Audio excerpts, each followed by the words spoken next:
The Charlotte Ledger Podcast is a member of the Queen City Podcast Network.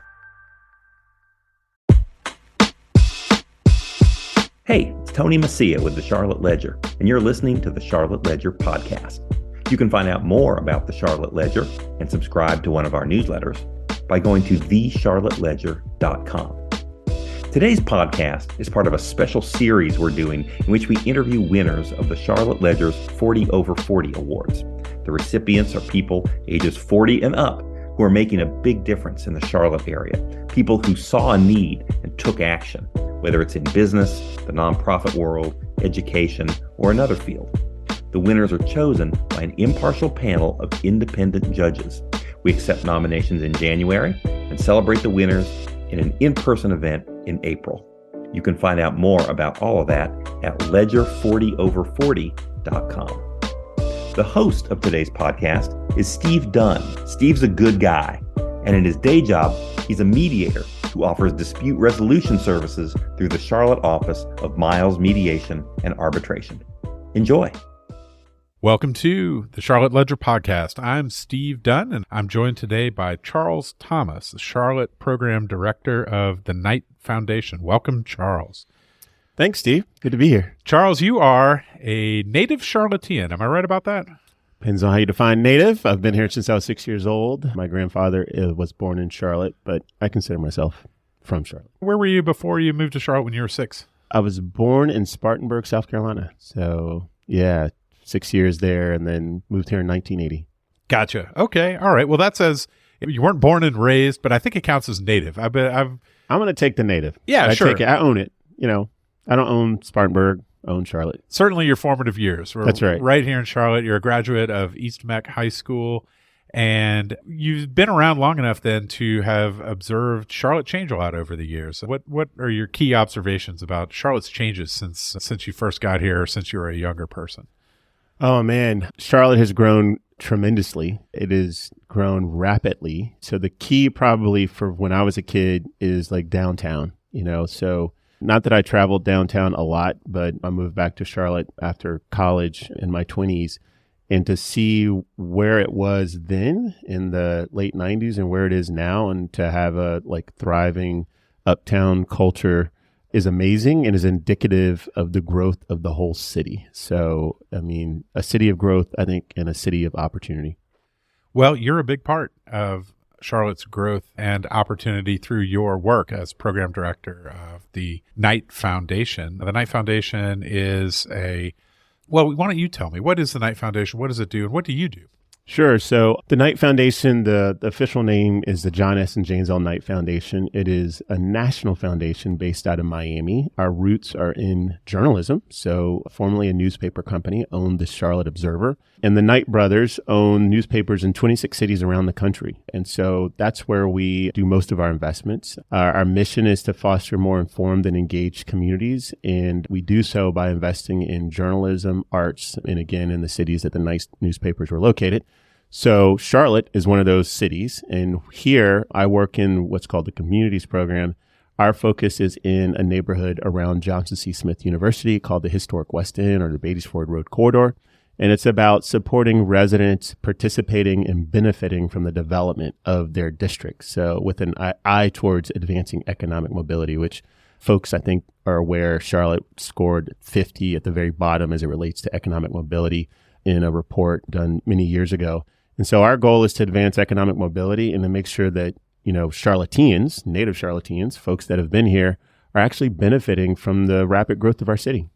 So you've been focused on the historic West End neighborhood, and you've been engaged in that project. This has been going on several years now, right? Yeah. So Knight Foundation's been investing in the West End since 2015. I came on board at Knight in 2016, so 6 to 7 years. What do those investments look like, and what difference is it making in the lives of the people who are there? We invest in 3 primary areas. So we invest in supporting the vision of the corridor. So, funding, master plans and vision plans that involve the whole community contributing what they want to see in the district. We also fund building the capacity of residents and resident-led organizations in the corridor. So, for example, One that the Westside Community Land Trust, the first land trust in Charlotte that's building affordable housing, was started in a neighbor's house and is like a third to 2/3 of the board are residents from the West End. Another organization that we fund, the Historic West End Partners, that does small business development and economic development. And another example is For the Struggle, which works with seniors and elders in the community. So they do critical home repair and they help seniors to keep their homes, stay in their homes. So the second category is funding the resident capacity to participate in the development of the corridor. And then the third area is to fund bringing amenities into the corridor. So we, even during COVID, those organizations that I named were working hard to not only, fight the health challenge in the neighborhood, but to continue the work. And so in 2021, we were able to open up a new ice cream parlor, Rita's Ice Cream, Jet's Pizza. JP Morgan Chase has opened a branch at the intersection of Beatties Ford LaSalle, where unfortunately during the pandemic, there was like a mass shooting in 2020.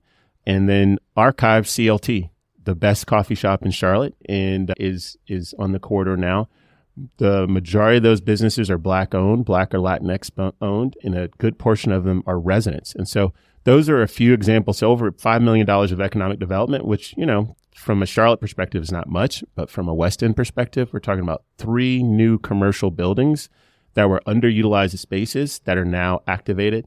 And then the last piece that you'll see in the corridor, if you were to drive now than when we started, is like new parks and public spaces. So across from Johnson C. Smith University, there's a new splash pad where kids can, play in the waters on hot summer days, or they can go while they're eating pizza, they have a place to sit. Students have a place to hang out.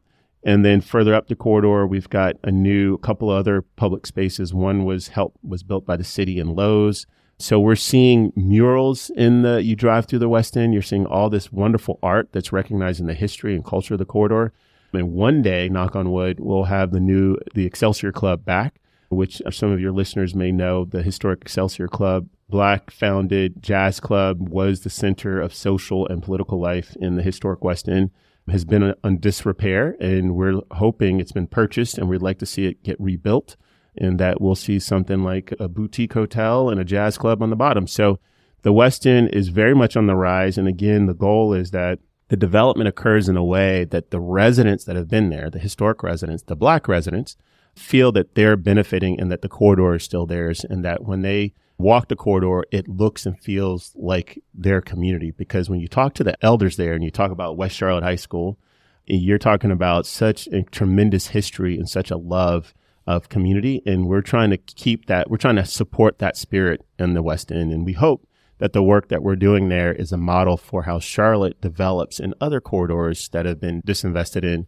so that, again, not only is the West End gentrifying, but the whole city of Charlotte is gentrifying, right? And so I think folks will understand that there's so much change happening. The question becomes, does the change include you? Are you benefiting from the change? And that's a real tension for our city. It sounds like one of the keys is getting residents involved, the people who are there now. And so that development is occurring sort of with them and alongside them and as part of them. How do you go about engaging the residents in these projects and getting them on board?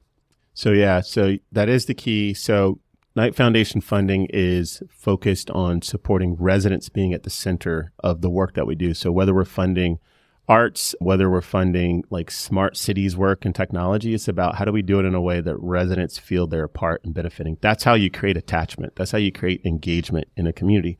So the way that we approach it is we find, I'll say that the work, I would say, is not perfect in that you don't have 100% of residents participating in the work. There will always be those who will say, I didn't know about that. But what we do is we find those leaders, those folks who, are doing the work. They were doing the work whether they're paid or not. So Historic West End Partners, Jatanya Adams, who I think would be a great 40, if she's not already. You can nominate. All right. Oh, good. I'm officially nominating Jatanya Adams. No. There's a form you fill out. Okay. All right. I'll get the form. All right. And she's been featured in other publications who have greats. And Jatanya Adams is a prime example. She lived in the neighborhood, had a couple of nonprofit jobs, but her nighttime work or her kind of side hustle was to be the neighborhood president, was to, help, clean up areas of the community, to understand the history of the community, to understand what the businesses need. And so upon kind of observing and hearing her advocacy for the neighborhood, her passion, the question was like, what if she was getting paid full time to do that work? And so we made a grant that helped her organization, Historic Western Partners, to hire her full time as executive director. In another organization, the Westside Community Land Trust, same thing. We made a small grant, it was $30,000, not that much money, for them to hire their first executive director part-time. And Sharice Blackman is amazing, who has taken on affordable housing. Is not an easy, if you're going to be a developer, affordable housing is like one of the most challenging aspects. And through Sharice's leadership, she's able to take in an organization that was like $100,000 budget that's now managing multi-million-dollar projects. They're building 120 affordable rental units for seniors in the neighborhood. And so the strategy is to find those residents that are active, that are, seeking to do the work, or a group of residents that are on the board, like they did with the land trust, and saying, hey, we're going to give you some money. You go find the person that you want to work for your organization. You hire these vendors. So for the struggle, Alicia Brown, civil rights attorney, moved into the neighborhood and had a vision for working with seniors. We gave them money to do canvassing, to talk to seniors, to understand what they needed. And then she, kept at the work. And now she just recently left her law practice to work full time as executive director. We just made a grant to them to do critical home repair. So she contracts out with Black-owned construction companies and repair and renovation companies. And she builds a network of folks that are from the neighborhood, familiar with the neighborhood. But again, this is someone that lives in the neighborhood that's choosing people that, look like them, that are, represent who they are, so that when they go and they knock on the door of a senior feels safe, they feel trusted. And so that, we feel, is the way to, residents are closest to the problem. If we can, in all of philanthropy, if we can center those who are most impacted by the problem or closest to it and give them the resources to solve that problem or to work on that problem, we build trust and we build innovative ideas that really have the impact that we're seeking, versus being an outsider, hiring outside groups. We've had that experience, and those experiences usually do not have the intended impact. And so it's been a wonderful aspect of the work. I've been real thankful with Knight Foundation and having this core value and being very focused on making sure that residents are centered and benefiting or working towards the benefit of the development of their district or their community. I'd love to talk about the Excelsior Club. Sure. This is it's over on Beatties Ford Road, right? Correct. This is near the old West Charlotte, near what is currently Northwest School of the Arts. And that's right. It's a building. It's vacant now, but you can tell from looking at it that it's imposing. It's something. You can tell it's something back in the day. Describe the Excelsior Club sort of in its heyday, like at its height. What was it all about? So in its heyday, it was founded by a member of the community. And in its heyday, it was the place where you would go to, socialize, to have a drink, to listen to some great music, to take a date. Back in the days of where the Black community had few options, where they could feel safe, where they could, interact with each other. So it has a storied history, kind of pre-civil rights. And then on kind of closer to our time and era, it's got, Bill Clinton went through the Excelsior Club as he was campaigning. So all of our local politicians go to the Excelsior Club. It's one of those places that is the gathering place for the Black community in the west side of Charlotte, where you can, again, have good food, have good music. So it was a key institution to the history of the West End. And we feel that it's a key institution to the future of the West End, because right now what's a great opportunity is to think of the West End as a destination of African-American culture in Charlotte. So with the Excelsior Club, we're thinking about the idea of having a premier jazz club in Charlotte that's based in the West End, and you have people coming, visiting the West End, investing or bringing their dollars into the corridor, having people who are hired from the corridor to the Excelsior Club. We're talking about creating some economic synergies that, again, residents feel that they're a part of. And when you go to the Excelsior Club, you're seeing people who live in the neighborhood that are there, not just, folks that are just coming in and like tourists are coming in and leaving, But you have people, that's the vision that I have for it, is that on the front row, you've got reserved seats for West End folks, and that you have kind of a history display and art gallery that continues to maintain the history and remembers the stories of the significance of the Excelsior in the West End. Now, the knock on Charlotte in some ways is that in the past, there's been a tendency sometimes to sort of do away with historical buildings. Like what's interesting about the Excelsior Club is it's a physical building. It's been there a long time. It's got a history of its own, and it's still there. It's not gone, right? There are other aspects of Charlotte's history that have been redeveloped and turned into something new.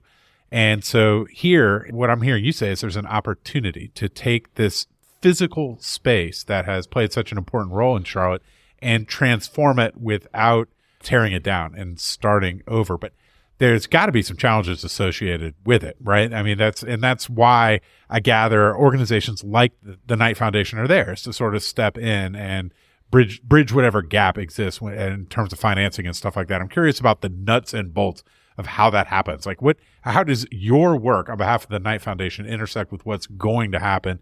Because you can't do it all yourself either, right? No, you can't. The hardest part about this job is I used to be, I guess, what you would call an operator. I used to run a nonprofit, so I was used to doing the things themselves myself. And so now with the Knight Foundation, we have funding. So it's the power of the dollar to make strategic investments. And so in the Excelsior Club case, we made an investment with the city, the county, Foundation for the Carolinas to basically close the gap on the cost of acquiring an Excelsior Club. There was a gentleman from California who is a developer who has a history. He's a white developer, white man, but he has a history of building, African-American projects, and he loves preserving spaces. So we had a chance to work with him. He was able to acquire the property, but he had a gap. And in having that gap, what I thought was significant is that I was kind of glad. Sometimes we don't want there to be gaps and you fill it with philanthropy, but I was glad in this case because it means that our dollars, which represents the community, and like the city and the county, which represents the community, is invested in this project. So that means there's going to be a space for the community in this project. We are investors. And so that's just an example of how we may, use philanthropic dollars to make sure that, again, that residents are participating and are part of the development of a project and influencing it. And then, as you said, this was a unique project because typically Charlotte tears down old buildings. This one is a challenge because it's very dilapidated. Like if you go in there, it's gutted. People have ripped out the copper and all that. So more than likely, it will be a facade of the original. It will not, we're not going to be able to keep the full structure of it because it's just not safe. But we're definitely going to have the spirit. And we're right in the same location of where the original Excelsior was. Which the sign is still there, right? The sign looks good. Yeah. And, so I'm just really looking, that's, the big win. If we have some structural challenges that the developer is working through. There's not enough parking around in the space. So we're hoping we can partner. So this is, again, another example of what we've invested in. We've invested in a plan called the Oaklawn Forward Plan. So that area is called Oaklawn. And we're Historic Weston partners, along with Shook Kelly and Neighboring Concepts, two architecture firms, are polling and surveying businesses to think about how do we catalyze development in that district that supports the Black-owned businesses that are there. And so we're looking at different development plans for that area, plans that could range as working with the state. How do you look at that? So remember, the Historic West End is one of those Black neighborhoods, minority neighborhoods that was cut up through highways. So the West End has 1, 2, 3 highways that cut through it. We actually are working with the City Department of Transportation and the State Department of Transportation, and we've applied for a grant with the Department of Transportation, the Federal Department of Transportation, to look at how we can mitigate highways that have cut off neighborhoods. And so we're looking at that in the West End. At some point, we may look at the Oaklawn area as another place, because if you were to walk through there, you would feel it's not very safe. And what the community is also hoping for, I'll put a plug in, is that streetcar gets expanded. So the streetcar ends before the Excelsior. So we want the streetcar to go all the way to 85. Close. It's close. Just a few blocks away, right? It is just a few blocks, so you could walk. Yeah. But it's, again, one of those walks where you're like, would you really want to walk? Because you're going over a narrow bridge and 16 is underneath over the highway. Over the highway. So these are the things that we want to. Where do you want to push it to? Where would you like to see it go? The community would like to see the streetcar go all the way to 85. Yep. So past Allegra Westbrook's Library, all the way to 85. And then you're really getting into the parts of the community we're seeing at the 5 Points area, or where Johnson C. Smith University, a lot of development, a lot of residential change. If you go further up the corridor, you're going to find more residents that could use that transportation. And that's one of the things that I'm very concerned about, Charlotte. And I know the Ledger writes quite a bit about transit, is that making sure that our transit really serves the people who need transit. What we have seen in the past. Well, it's a conversation right now. It's like, what is, I think Charlotte has a question to answer, which is, what's the point of transit? Is it to transport people, or is it to create incentives for real estate development, right? Not that those things are necessarily incompatible with each other, but what is the primary focus and purpose of it? What do you think about that?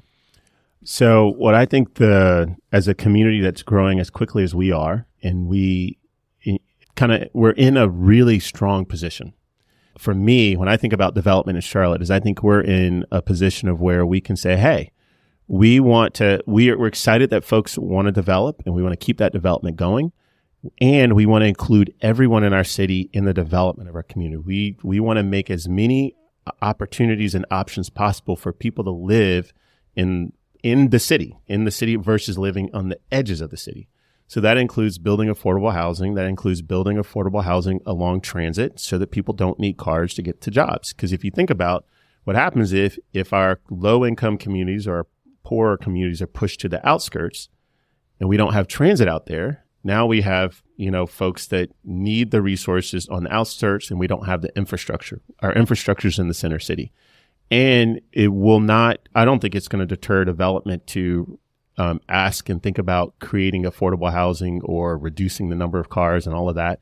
So I think it's both. I think we're in a position that we could have both, again, because we are blessed to be growing rapidly, and great cities have great transportation, and so great transit. And so I think that it would be a huge missed opportunity if we don't think about, one, making sure we have the transit, and two, making sure that we have a plan for how do we develop affordable housing, mixed income housing along that transit. Otherwise, we're going to continue to build a city where we're creating a divide. We're not going to make headway on economic mobility, which is what we said we want to do. As a person, you are quite notable for being over 40. You are of the many awards and accolades you've received over the years, of course, one of the most important and rewarding, I'm sure, is the Charlotte Ledger's 40 over 40 award. But it's only available to folks who are over the age of 40. And I wonder, so you are, you're not as young as you once were. Who among us is?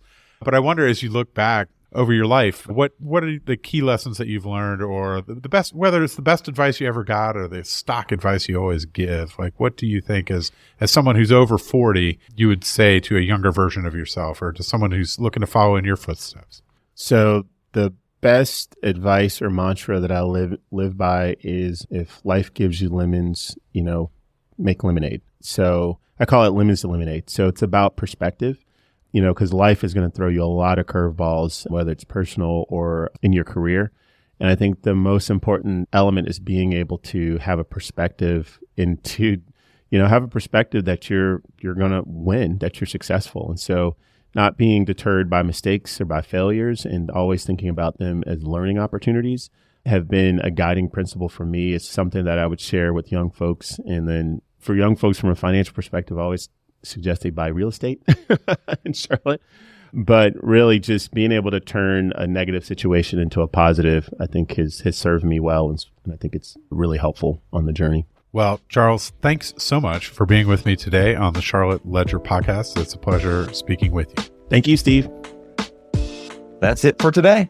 The Charlotte Ledger podcast is produced by Lindsey Banks. You can find out more about the Charlotte Ledger at thecharlotteledger.com.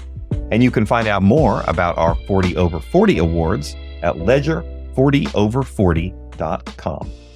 QueenCityPodcastNetwork.com.